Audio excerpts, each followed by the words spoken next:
এখন তো ঝুড়ি টুড়ি পাওয়া যায় না, এতেই এখন ছানে বেশিরভাগ লোকে। আমি তো এটাতেই ছানি, খুব সুন্দর হয়, এতে তালের কাঠটা খুব সুন্দর বেরোয়। আর এই দেখো এখন শুরু হচ্ছে তালের বড়া।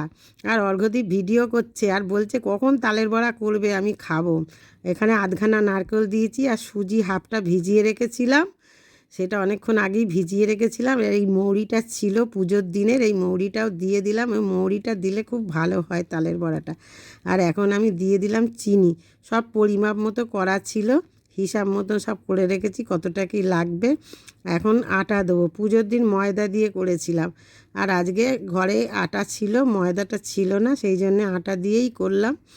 এইবার ভালো করে এটা মাখিয়ে নেবো। আর ঘরে দুটো কাঁঠালি কলা ছিল, সেটা দিয়ে ভালো করে ব্যাটারটা আজকে হাত দিয়েই এটা মাখাতে হবে, জানো তো বন্ধুরা। সুন্দর করে হাত দিয়ে মাখিয়ে ভালো করে ফেটিয়ে নিতে হবে। এইবার হয়ে গেল তালের বড়া। আর